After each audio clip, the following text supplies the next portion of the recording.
let's bring in Ron Paul right now. I don't think that matters a whole heck of a lot right now. Obviously, the 2012 election far off. But Ron Paul, how will this health care debate shape the election that's coming up in November in 2010? Well, I think it certainly will. I think a lot is yet to happen because more people are going to understand this bill and how bad it really is. I think 2010 seems to be so long way off. I think, a lot more can happen. But I definitely think it was going to make a difference. I think it's going to help the Republicans, and they're going to come close to taking over the House. But to me, the whole thing is a huge mess. You know, they went and they had this big excitement over 20 words. Well, it was good that they're trying to follow the rules. But coming from my viewpoint, where I can't find out where there's authority in the Constitution for running medical care. And for the 2,000 pages, I think we're all wrong. And now they're going to worry about 20 words. Well, I guess it's good they're worrying about 20 words. I'd like to have them worry about the 2,000 pages. Well, and let's talk about both of the parties, because when I go out and talk, it's not just people concerned about the Democratic Party.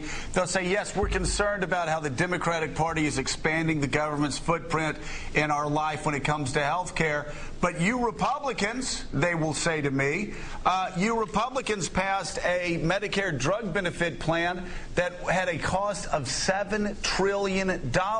If you look out there right now, Ron, it doesn't look like Americans have a real good choice if they're small government conservatives. They're getting it from both parties. They get it from Bush. Now they're getting it from Obama.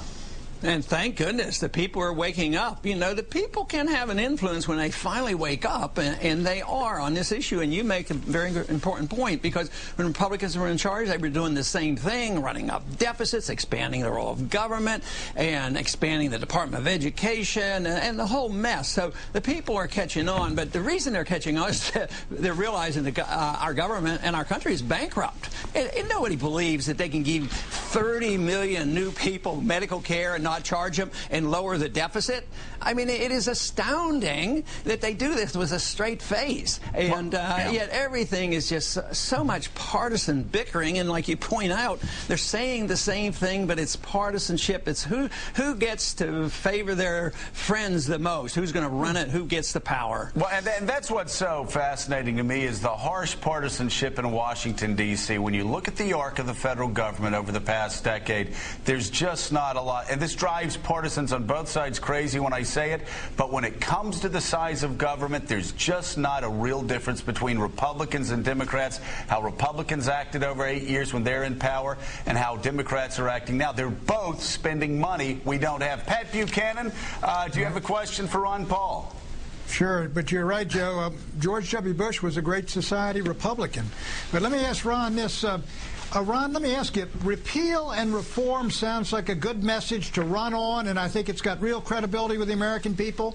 There are some aspects of that bill they may like, others they detest. But as a practical matter, the president's got a veto pen. You'd have to have 2/3 of both houses to override his veto. As a practical matter, you can't repeal and reform, can you? No, not under these circumstances. Maybe someday when the country goes bankrupt and we rebuild the whole society, we're going to have to reform. But right now, there's no chance of this happening. I would like to preserve and save something. You know, in this whole medical debate, you know, they talked about the public option, you know, for a long time. I wondered why they never said, why can't we preserve a private option? This, to me, one of the worst things they've done with this bill is take away a private choice. They undermine the health savings accounts, so giving a person to opt out. But they don't want you to opt out. Matter of fact, this time they're forcing everybody to go in and buy government mandated insurance. So they're moving in the wrong direction, at least in education. As bad as it is with public education and what they've done to it, you know, you could opt out. You could teach your kids at home, and you could still go to private school. But now, in medicine, you can't opt out, and that is why the medical care quality is going to deteriorate, and why the cost is going to escalate, and eventually everybody's going to be a lot more unhappy. Pat Buchanan, I want to go to your point, though, about repealing this bill, or portions of it, if Republicans take control of the House of Representatives.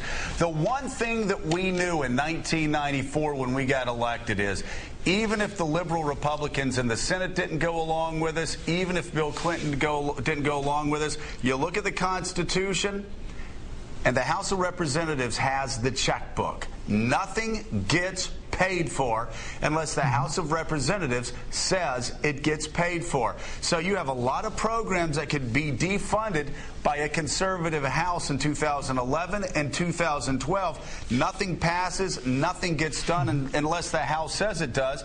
And that seems to me, Ron Paul, like an opportunity. If you ask me, do you want Republicans to take over the House or the Senate? I'd say let them take over the House, because you can't spend a dime unless the House says you can spend a dime.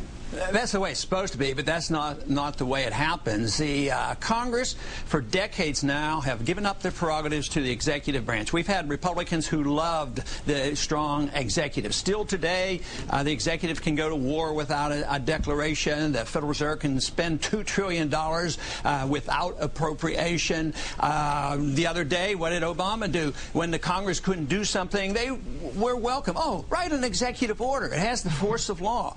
So the executive branch writes laws constantly. The judicial system writes laws constantly. You're absolutely right about what the House should do, but we have strayed so far from that responsibility. The House should be able to control the whole process through the purse, but they give up on it too easily, and it is astounding to me that the Congress has given up so much of their authority and their responsibilities. Let me ask you this, Ron. In 2006 and 2008, there were a lot of small government conservatives that helped Ronald Reagan get elected in '80, that helped people like me get elected in 1994, that said, why do I want to make phone calls for the Republicans? Why do I want to knock on doors for the Republicans? Because if they win, they're not going to be conservative. Can you tell small government conservatives today in 2010 that if Republicans take control of the House next year, that they have learned their lessons, that they'll be any different than they were the last 8 years they controlled the House? Will it be different this time? Oh, I don't think so, unless you get a new crop up here. You have to have more different people here. And I think the frustration that you're expressing is the fact that the two parties are very similar, and therefore there aren't any choices. We don't really have a democratic process here, because if you try to do it as a third party, all the rules are biased against you. You can't get on ballots, you can't get in the debates, you're, dismissed by the media. So we do have one party, and all they fight over is power and influence, but they do not fight over philosophy. So if you want that, if you want to see a change, the Republicans have to change their image. Right now, they've gained a whole lot, not because people are convinced the Republicans, but they are convinced that the Democrats are so bad, and they actually are, now worse than what they remember the Republicans to be. So we have a long way to go to straighten this mess out. That's a very good point. Yes. Yeah, quick question, Ron. Look, there, Ron Paul, Sarah Palin, Mitt Romney agree 100% the bill shouldn't have passed health care. On foreign policy, Afghanistan, Iraq, Iran, Ron Paul and Sarah Palin are on opposite sides completely. Any chance that your point of view can prevail in the Republican Party on foreign policy, or is that hopeless? No, it's not hopeless. We're making progress, and this is where I'm excited. Not on the House floor yet, but the people's minds are being changed. Tomorrow night I'll be at Boise State University in Idaho, and believe me, we'll have a large crowd, and they are going to endorse the views of non-intervention, coming to our senses. We're bankrupt, and we can't police the world. We're broke here in this country. Why are we spending $1 trillion a year managing an empire that is unmanageable and only gets us into trouble? That attitude is changing. The next generation will know we have to change that policy. Yeah, that's actually Congressman Ron Paul echoing what you said at your speech at Cato. Well, there are a lot of people that last week. And Ron's exactly right. There are a lot of people that are saying we're bankrupt. What are we doing trying to rebuild countries a decade after we went into Afghanistan? And how much longer are we going to be there? We have got to narrow our focus. We've got to show restraint at home. We've got to show restraint abroad. And the party that does that, Ron, I think, is going to start winning elections. Yeah. Yep, that's it. And we need the influence of these independent-minded people, and unfortunately they don't have another party, so they'll have to influence both parties. He says we need a new crop. Congressman Ron Paul, thank you very much. Thanks, Ron. Good to have you back on the show.